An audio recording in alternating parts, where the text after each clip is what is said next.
Idol, bagong order na naman tayo ngayon sa Lazada, Idol. Bubuksan natin para makita natin, Idol. Idol. Good evening nga pala sa inyo, Idol. Buksan natin, Idol, para makita natin. Pang gamit ko sa trabaho, Idol.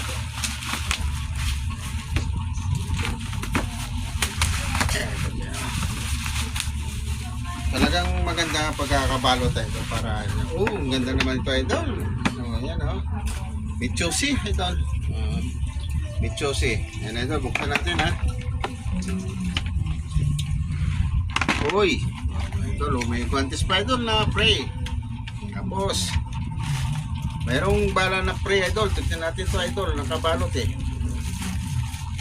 ano nga pala siya, Idol? Nail gun. Para doon sa mga ginagawa ko, Idol, sa mga bubong, flashing, wala problema ito, Idol.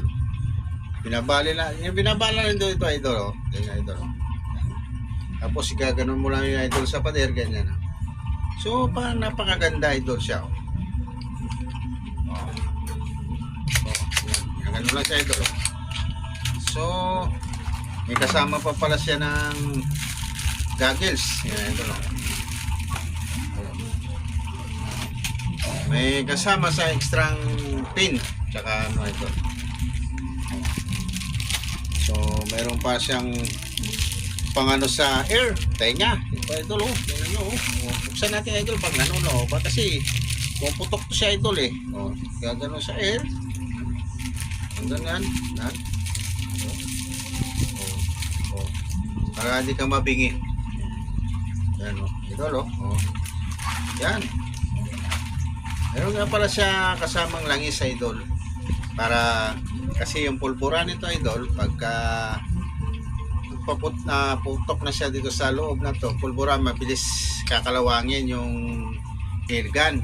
So ngayon, pagka natapos mo siya gamit sa trabaho, lagyan mo siyang langis para hindi siya kakalawangin, Idol. So shout out sa inyo, Idol. So napakaganda, Idol. Feeling ko sana tatagal, Idol. Tingin ko matibay siya, saka magandang klase. Malaking bagay, Idol, para hindi ka na magbarina doon sa flashing sa bubong, para hindi ka na magbarina sa pader. Yan na lang, Idol. Ito na lang siya, Idol, ganito. Yan, puputok yan pagka ginanon nyo, Idol. Puputok siya, saka matibay ang kapit. Kahit bakal, Idol, kayang butasin nito. Yung mga angle bar, flat bar,